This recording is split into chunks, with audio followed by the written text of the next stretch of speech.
만삭의 여군 중위 과로사 사망, 한 여군 대위의 자살과 충격적인 유서 공개.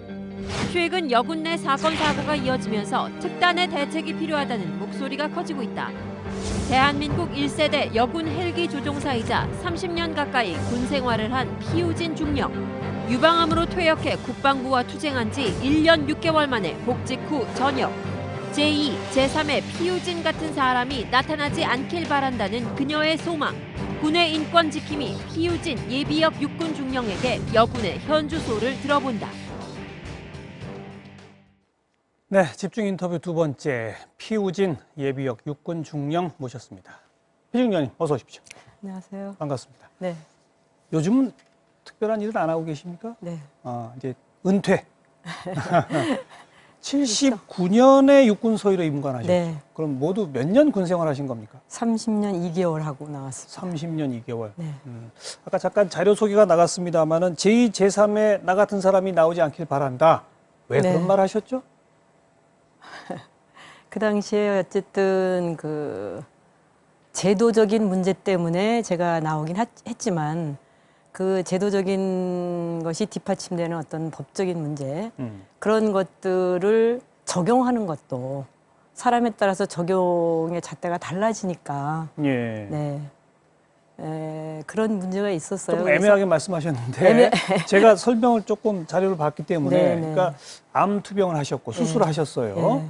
그 수술하신 후에 또 근무를 잘 하셨죠. 했죠. 근데 근무 잘 하신 중간에 이제 신체 검사를 받으셨는데 네. 거기서 불합격 판정을 받으셔가지고 네. 전역 처리된 거 아닙니까? 네. 그런데 투쟁하셔가지고 복직되셨죠. 네. 그 과정을 지금 얘기하시는 거죠? 그렇죠. 어. 그러니까 전역을 할 당시에 적용된 법이 실제로는 40년 된 뭐 사문화된 법이었는데 이제 그것을 적용하기도 하고 하지 않기도 하고 그런 것이었기 때문에 암이 발병을 하고 수술을 받고 예. 지휘관의 그 승인에 의해서 근무를 했었어요. 예. 3년 정도 하다가 그때도 헬기 타셨어요? 그럼? 그렇죠. 예. 헬기도 타고 뭐 임무 수행 다 했고요. 그런데 3년 정도 지난 후인데도 근무를 하고 있는데 이제 지휘관이 바뀌면서 그게 이제 빌미가 된 거죠. 지휘관과의 관계가 안 좋았습니까, 그러면? 뭐 그렇게 봐야 되겠죠. 어쨌든 거기에 이제 이른바 복직 소송을 하셔가지고 네. 승리하신 걸 보면 예. 뭔가 좀 문제 있는 전역이었으니까 그렇게 되지 않았겠습니까? 네, 그렇습니다. 근데 바로 그런 그 법이나 제도 같은 걸 상하관계에 악용하지 마라 이 말씀이군요. 그렇죠. 네. 그렇게 상하관계에 악용하지 마라라고 외치셨는데도 불구하고 요즘 상하관계에 그보다 훨씬 더한 일들이 막 저질러지고 있습니다. 여군 장교가 직속 상관이 계속 성관계를 요구했다. 그건 무려 뭐 10개월가량이나 계속되고 거부하니까 계속 야간 근무만 시키고 뭐 이랬다. 이런 식의 유서들이 나왔고 뭐 물론 그 직속 상관은 부인하고 있기는 합니다만 아직 우리 피중령님 군 생활 하실 때도 여군에 대한 이런 성추행, 성폭행 이런 것들이 많이 있었습니까? 어떻습니까? 폭행까지는 아니지만 추행, 또 희롱 이런 부분들은 비일비재했죠. 비일비재 정도. 네. 그렇기 때문에 저는 이 사건을 보고 충격을 받지는 않았습니다. 그러나 너무 가슴이 아파서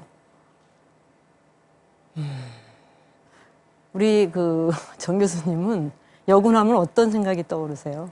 여군하면요? 네. 글쎄요. 굉장히 좀 뭔가 힘도 세실 것 같고 다른 분들에 비해서는 다른 여성에 비해서는 뭐 그런 생각이 갑자기 드는데 뭐 절도 있는 생활 뭐 이런 거? 저희 여군들은 보통 어떤 사람들이 지망을 하느냐 하면 도전의식이 강하고 책임감 강하고 그다음에 사명의식이 있고요. 그러니까 자기가 도전한 거에 대해서 또 선택한 거에 대해서 책임질 줄 아는 사람이거든요.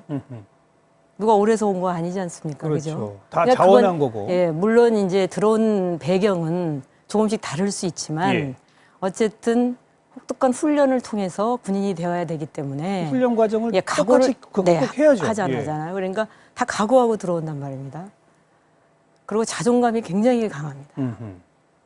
그런 친구들이 목숨을 끊으면서까지 무슨 얘기를 하려고 했을까? 예, 예. 뭐 이런 생각이 들면서 예. 이 사건을 접하고 또 얼마 전에 있었던 그 임신 과로사. 그렇죠. 네, 요즘 이제 계속 이렇게 일어나고 있는데 그 1년 동안 대위들이 지금 자살이 뭐 4명 있었던 걸로 알고 있고요.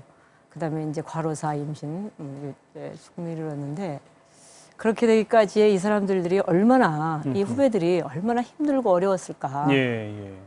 그러니까 군 선배로서 책임감도 있고 미안하기도 하고 뭐 이런 생각들이 도전 의식, 책임감, 사명감이 있고 그리고 자존감이 무척 세신 분들이 네. 군에 오신다. 그런데 군 내에서 남성들이 그 여군을 어떻게 인식합니까? 어떻게 느끼세요? 저희들은 이런 얘기를 해요. 사단에서 근무를 하면 저 밑에 말단 사병부터 사단장에 이르기까지 여군을 보는 시각이 다 다른 거예요. 아, 그러니까 그리고 시시각각 다르고. 예, 그러니까 예. 뭐 군인으로 대할 때도 있지만 또 여성으로 대했다가 이게 기준점이 없고 예. 그러니까 여군들 입장에서는 시시각각 자기의 어떤 처신에 따라서 또 바뀌기도 하니까 그래서 늘 긴장하며 생활하고 있죠. 긴장하며. 시시각각 달라지는 것 자체가 문제인 거죠? 문제인 거죠. 그냥 동료 군인으로 계속 그럼요, 대하면 그럼요. 되는 건데 그럼요. 어떨 그러면 때는 되는데. 어떨 때는 자꾸 그냥 여자로 대한다? 그렇죠. 어떨 때 그렇게 되는 겁니까? 그 상대방을 봐가면서 뭐 시시각각 변하는데 주로 이제 뭐 회식 자리나 이런 데서는 더욱 그렇고요. 우리 피중령님도 그런 경험을 많이 하셨어요? 저도 초임 장년 때는 좀 했죠. 뭐 연관장교가 되고 나서는 또 워낙 저는 소문이 있던 사람이기 때문에 소문이 있다? 여군 아시겠지만 여군들 인원이 많지 않잖아요. 예, 예. 많지 않기 때문에 웬만하면 알죠, 성향을. 그래서 센 분이다 이렇게. 예. 근데 주변에 다른 여군들 뭐 아까 비일비재하다라는 식으로까지 표현하셨는데 성희롱 그러니까 뭐 이런 거는 희롱 같은 경우에는 그냥 뭐 많이 일어나요. 어떤 식이에요? 언어적 성희롱 뭐 이런 겁니까? 그렇죠. 언어적 성희롱이죠. 뭐 음담패설을 한다든가. 뭐 결혼을 이제 하고 오면 예. 신혼여행을 갔다 오면 뭐 신혼여행에서 뭘 어땠느냐 저땠느냐 이러면서 상관이 그걸 물어요. 묻고 그거를 이제 그 관리적인 측면에서 묻는 건 아니고요.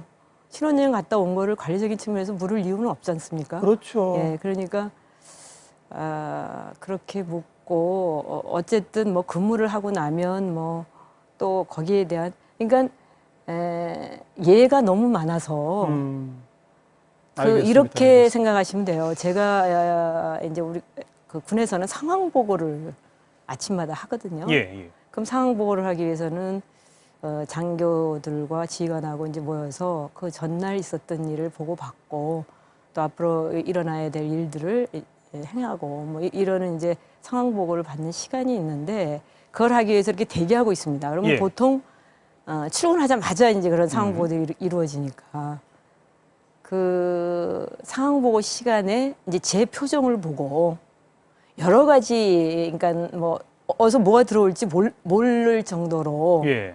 그러니까 늘 긴장하고 딱 방어 자세로 그 제가 좀 인상이 강하지 예. 않습니까? 예. 워낙 어떻게 보면 좀 시달려서 거기에 자꾸 방어를 하다 보니까 표정까지 그러니까, 굳어진다. 예, 그래서 예. 지금도 사실 굉장히 명랑한 사람인데. 알겠습니다. 자, 그런데요, 솔직하게 말해서 우리 사회 전체에 기업이나 이런 데서도 정말 80년대, 90년대까지도 언어적 성희롱이나 이런 거 너무나 많았었습니다, 사실.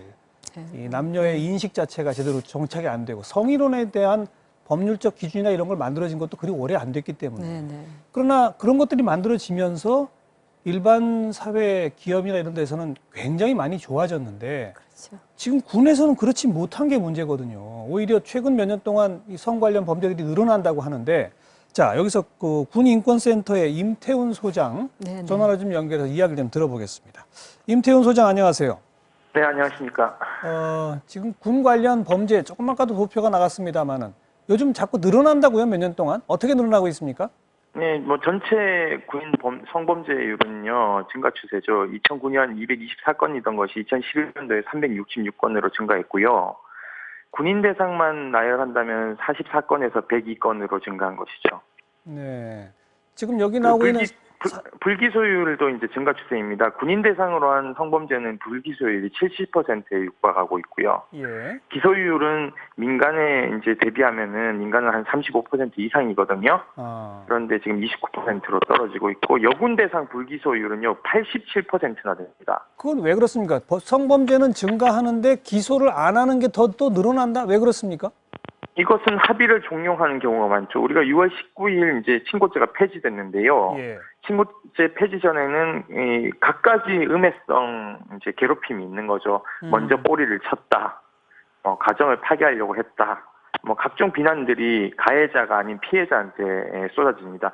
최근 육군 사관학교에서 일어난 성폭력 사건도 실상 지금 공소권 없음으로 기소하지도 못했습니다. 예. 합의를 그런 경우에는 합의 종용을 했을 가능성이 매우 높죠. 합의 종용이라고 하는 것도 어떻게 보면은 상하 명령 관계를 통해서 이루어지는 겁니까? 뭐 군생활 편하게 하고 싶으면은 좀 봐줘야 되지 않겠냐. 예. 가해자가 가정이 있으면은 너 가정 파탄범이다라는 식으로 몰아붙이는 실예들이 있습니다. 또 이렇게 성폭행이나 성희롱 사건 뭐 신고하고 뭐 이렇게까지 한 후에도 가해자하고 피해자가 같은 부대에 근무하는 경우도 많다고요? 예, 많습니다. 뭐 가해자를 구속 기소하지 않은 경우도 많고요. 예. 오히려 이제 분리시켜야 됨에도 불구하고 분리시키지 않고 버젓이 같은 부대에 방치하는 경우들이 많습니다. 이런 가해자와 피해자 관계가 될 때는 분리시켜야 한다라고 하는 규정 같은 게 없어요? 성폭력 피해자 보호에 관한 법률에 따라서 사실상 수사를 하거나 재판을 할 때 차폐를 하게 되어 있습니다. 피해자가 원하는 경우에는요. 차폐, 예. 차폐라는 것은 이제 일정 정도 가해자를 퇴정시킨 다음에 재판을 진행한다든지, 그렇죠. 또는 가해자하고 분리해서 어떤 모니터 공간을 둬서 거기에서만 진술할 수 있게끔 한다든지, 여러 가지 이제 수사에서나 기소 단계에서나 재판 과정에서 그렇게 해서 전담 수사관 제도부터 시작해서 전담 검사, 전담 재판부 제도까지 운영하고 있습니다. 법상. 근데 문제는 군은 여기에 다 빠져 있고요. 그래요. 최근에 육사단에서 일어난 사건 같은 경우에는 피해자와 가해자를 그대로 차폐 없이 대질시키면서 외상후 스트레스 장애인 환자가 이제 병원에 실려가는 사태도 발생했고, 헌병대 수사관이 피해자에게 거짓을 얘기할 경우에 거짓말 탐지기 태우겠다. 알겠습니다. 알겠습니다. 뭐 이런 경우들이 많습니다. 법률에는 규정돼 있는데 군은 그 대상에서 빠져 있다 이거죠? 네, 그렇습니다. 제도적으로 빠져 있어요, 군은? 네, 군이 명시되어 있지 않죠. 군사법원이 전담 재판부가 없고, 뭐 전담 검찰관이 없고, 전담 헌병대 수사관이 없습니다. 알겠습니다. 이것이 법률 개정이 반드시 이루어져야 된다고 정말 보고요. 제도를 고칠 필요들이 있는 대목이네요. 네네. 일단 여기까지 오늘 말씀드리고 고맙습니다. 네, 감사합니다. 군인권센터 임태훈 소장 말씀 들었는데, 뭐 자료에 딱 나오네요. 그러니까 군 성범죄 발생은 쭉 늘어나는데 여군 대상 범죄 기소 안 하는 비율이 거의 90%에 육박하네요.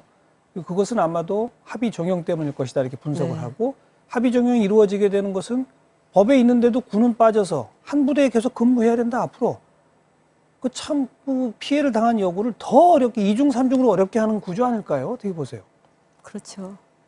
어떻게 같이 근무를 하겠습니까? 당연히 그 근무지를 좀 옮겨줘야 되는데 차별을 시켜주고 해야지 되는데, 절대적으로 가해자가 더 오히려 자기네들이 피해를 봤다라고 하는 어떤 그런 측면으로 이게 몰고 가는 경우가 있고요. 뭐 가정이 있다, 가정을 파괴한 사람이라든가 하는 사람의 인생을 망쳤다든가 이런 식으로 이야기를 하면서 피해자에 대한 보호라든가 이런 건 전혀 인식이 없어요? 인식 자체가 없는 것 같아요. 인식 자체가. 어느 조직이나 지금 성희롱, 성추행 예방 교육 같은 거 다 하도록 돼 있거든요. 네. 군도 합니까? 해요. 군도 하는데 예. 실질적으로 성범죄를 일으키는 특히 이제 여군을 대상으로 해서 하는 사람들은 그 교육에서 빠져 있는 그래요. 그런 오히려 이제 병을 대상으로 한다든가 여군을 사병들만- 대상으로 한다든가 그래서 이제 제가 군에 있을 여군은 때도 현재 그 장교급하고 부사관들만으로 되어 있죠. 그렇죠. 그러니까 그분들보다 상관인은 대부분 이제 장교일 텐데 그렇죠. 군 장교들에 대해서는 이런 교육이 빠져 있다. 거의 그렇다라고 봐야죠. 정작 받아야 할 사람은 안 받고 나머지만 그렇습니다. 시킨다 이거군요. 그게 이제 가장 문제이고요. 그다음에 그 형식적인 교육일 수밖에 없기 때문에 이 교육도 민간 기관하고 또 전문 기관하고 좀 교류를 맺어서 그렇죠. 예 그렇게 교육을 시켜야지 그렇지 않고는 그냥 교육을 위한 교육, 실적을 예, 올리기 위한 예. 교육밖에 안 되고 있는 거죠. 교육도 실현하려고 그렇고 그다음에 대상자도, 예. 신고를 하기도 참 어려운데 억지로 신고를 해도 이렇게 처벌도 미약하고 기소도 네. 안 하고 지금 네. 이런 상태인데요. 네. 게다가 무슨 대책이라고 지난번에 그 해군사관학교에서 여생도들에 대한 그 이성교제 지침서가 나왔는데요. 지금 뭐 육사에서 한번 그런 일이 있고 난 다음에 이게 국정감사에서 새누리당 의원조차 막 실소를 머금으면서 했던 대책이 나와요. 예를 들면 목욕탕 이용 시 반드시 2인 이상 동행해라. 여군들한테만 하는 얘기입니다. 화장은 청순하게 하고 매니큐어는 피부색에 가까운 색상으로 해라. 향이 짙은 향수는 사용하지 마라. 이런 논리는 결국 여자가 예를 들어서 옷을 야하게 입어서 성범죄가 저질러졌다. 이런 식의 여성 비하적인 어떤 논리의 바로 연장선상 아닙니까? 네. 근데 이런 걸 어떻게 대책이라고 내놓죠? 국회 앞에. 참 안타깝죠. 안타깝죠. 그게 수준이에요. 여군을 바라보는 시각이라든가 성적인 문제를 바라보는 시각이 저희 여군들이 걸어온 길이 굉장히 험난합니다. 예. 사실 종류가 이제 좀 달라질 뿐이지 차별 희롱 이런 부분들이 비일비재하게 일어났다라고 아까 말씀드렸잖아요. 양상만 좀 다를 뿐이지. 그런데 이렇게 혼합으로 그러니까 각 군에 군이 다 개방이 되고 그다음에 남녀가 같이 이렇게 혼합하게 된 것이 이제 한 20년 됐어요. 예, 예. 한 20년 됐는데 그렇게 전후방으로 이렇게 다 개방시켜 놓고 지금 뭐 사관학교도 이제 남녀 통합으로 그렇죠. 해서 지금 교육을 시키고 있지 않습니까? 그런데 지금 이 대책이라고 내는 걸 보면 그냥 받아들인 거예요. 고민 없이 아하. 여군을 그러니까 밖에 있는 이제 여성 인력들이 이렇게 확대되면서 그거의 일환으로 뭔가 이제 홍보하기 위해서 그러지 않았나. 그렇지 않고서는 어떻게 이렇게 지금 군이 몇십 년 됐습니까? 창군이 지금 몇 년 됐는데 그리고 예. 여군이 창설된 것도 지금 63년이에요. 그러니까 그럼에도 불구하고 인식 자체가 도저히 저희들로서는 알겠습니다. 이해가 되지 않는. 그러니까 군대는 남자만 있는 곳이라고 하는 그 인식과 문화 속에 아무 준비 없이 그냥 여군을 받아들인 것이다. 그렇게밖에 볼 수가 없잖아요, 지금. 예. 임신 과로사 한 중위를 봐도 그렇고. 지금 이 부분도 마찬가지. 이 친구는 여성 고충 상담관이었어요. 맞아요. 보직이 그렇더라고요. 네, 보직. 그러니까 자기가 그러니까 자기한테 고충 상담할 수밖에 없는. 그러니까요. 예. 그런 사람이 자기 고충을 할 때도 없을 뿐더러 그거를 얼마나 해결할 수가 없었으면 목숨까지 갖고 갔겠습니까? 우리 피중경님이 정말 너무나 안타까워 하시는 게 표정에 보이고 네. 말씀을 잘 못 이으실 정도네요. 네, 이게 네. 여기서 뭐 세세한 대책까지 얘기할 수는 없을 것 같고요. 앞으로 우리 군의 방향은 여군을 좀 더 늘린다는 거 아닙니까? 그렇죠. 자, 근본적으로 뭐가 바뀌어야 한다. 한마디만 좀 주시죠. 우선 국방부의 여성 정책 담당관이 있습니다. 그 여성 정책 담당관을 국방부 장관이 직접 그 위에 어디 인사복지실 소속이다 이렇게 하지 말고 여군 문제는 그 담당관이 직접 국방부 장관께 이야기할 수 있는 그 라인이라도 좀 바뀌었으면 좋겠다. 예, 예. 그다음에 각 군에 지금 여군들이 다 들어가 있으니까 각 군의 여성 담당관이 예전에 육군만 있을 때 여성 담당관이 있었습니다. 여군 담당관이 육군에는. 예. 근데 그게 없어졌어요. 이제 개방하면서 그 담당관들을 두고 총장님들이 직접 관리를 해야 된다.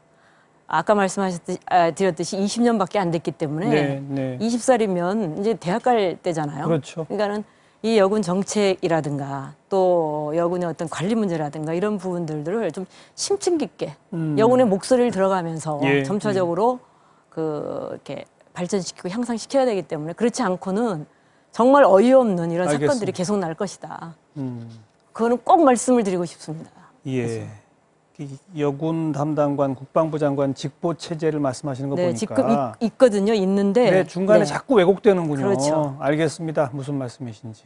이제 정말 특단의 대책을 세워야 하기 때문에 여군의 현장 목소리가 바로 수뇌부로 갈 수 있도록 해달라는 그 말씀이고 뭐 아직 걸음마 단계지만 빨리 뛰어가야 할 것 같습니다. 너무 큰일 났습니다. 네, 나와주셔서 고맙습니다, 중 의원님.